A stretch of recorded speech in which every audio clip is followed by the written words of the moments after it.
welcome to the week. So I cut the pulcra's pollen stalk off because my girl isn't quite open yet, but hopefully any day now. So I took the whole entire stalk and I put it in wax paper and I put it in the fridge. The pollen was already dropping off of it, so that's good, and I'll be able to put it on that soon. What else? It's been that strange temperature that the aircon hasn't had to go on either to cool or heat for the past week, because it's, 60s-ish overnight and maybe kind of 70s during the day because we've been having rain for a week.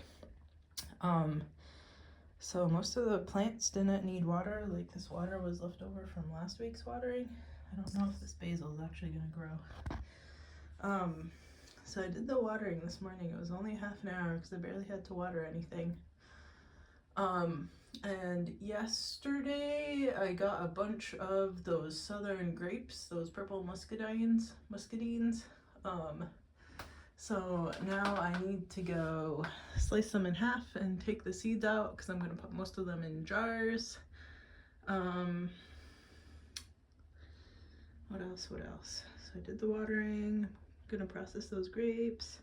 They had canning jars on sale at the store right now, at the grocery store, so I don't know if you guys care about that too, but maybe because it's the end of the season they want to push some more inventory. But they had them for basically when everybody thought the world was going to end in 2020 prices. So sale for now, but not always sale price as things go. This is Simon. So what else?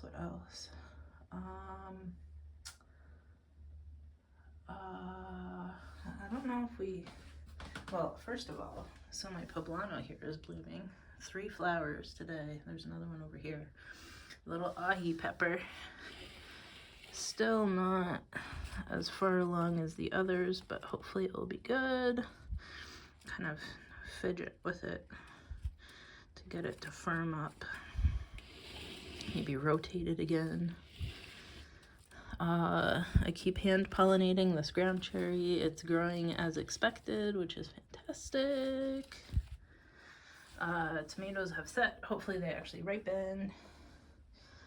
All these plants are good. What was I going to show you? The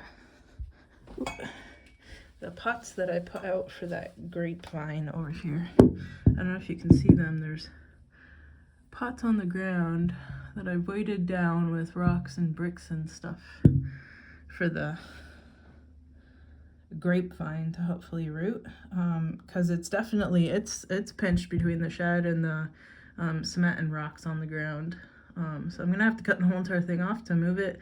I really don't want it growing between there because it's gonna like continue getting pinched and be unstable.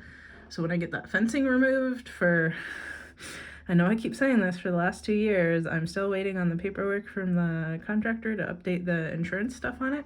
So when that sewer construction finally happens, they had said that they'll pull down that little bit of fencing for me, and I think I want to put like a grape patio there. So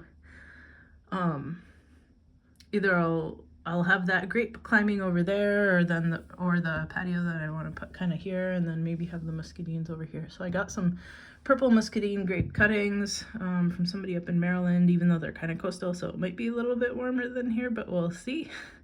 I have them rooting on the counter in the kitchen in pots and saucers because I don't know if they have any diseases, so I don't want to put them in the plant room here. But then also I'll have the seeds from the grapes that I picked yesterday. I think they were mostly from the cultivar Supreme, but they have a lot of different kinds of grapes there, so we'll see. And then the ones that I got at the store here that I saved the seeds of too. And the seeds that I got shipped from that like wild purple type from somebody in Florida. I haven't mowed in 2 weeks. It did stop raining yesterday when I did that run to go pick the grapes. But then the ground was so squishy that I wouldn't have been able to get through it anyway. So it's supposed to stop raining finally for good Tuesday. So the ground will dry out a little bit, and then I'll try the mowing next weekend because this past week has been kind of rough. So I'll mow again. It'll be October already. I don't know if I'll need to mow one more time before the construction, assuming it can finally happen. I asked the guy if we could do it this year still, and he said most likely. So, like the construction guy, hopefully he gets that insurance certificate updated soon. So hopefully, I can get the construction finally done and then finish like the last parts of what I want to do with the yard. Because those willow oaks are still hanging out over there. I had to weight them down a lot with bricks so they would stop toppling over. I also still want to move the asters that are over there because there's that one really light pink one that kind of sticks out because the rest of them are kind of darker pink into magenta, so it'll be good having different colors. So I still want to move them, but then like I said, this past week was really rough, so I couldn't get out there and do it yet. So hopefully by Tuesday, when the ground is still sodden, I'll be feeling better so I can get out there with the shovel and then just roughly move them, because it's close enough to the end of the season that hopefully they shouldn't shock and die when I move them. Hopefully just shock, but then come back next year. I guess I could just harvest the seed heads and not bother moving the plants, but there's absolutely no chance that they'll come back next year because that's exactly where it needs to get dug through, and that's also where I'm gonna expand the garden into, so there's really no chance. What else? I haven't really checked the yard too much because I've been feeling crummy, like I said. I think everything's settling in well though. And I just ordered some more of those tree protectors, the plastic spirally. I think you can see it. Where's my finger? Over there on the pear on the bottom, the plastic spirally things to protect from the rabbits, like when the rabbits stripped all the bark off the bottom of the jujubes at the end of last winter. So I think I ordered like 12 more of those because I have at least the willow oaks, right? And then the 2 black cherries on the porch. And then I got 3 variegated, I think it's Halesia tetraptera. It's Carolina silverbell. The only ones that I could find that were actually plants were variegated ones. So fine, variegated. And then I also have the 5 or 6 fruit trees in the garden, right? The mixed cherries, and then that wild Italian cherry, the 2 apples, and then the mixed pear. And that might be it. That might be it, but still. And then I might put them around the gooseberries because I think I'm going to put the gooseberries out in the yard.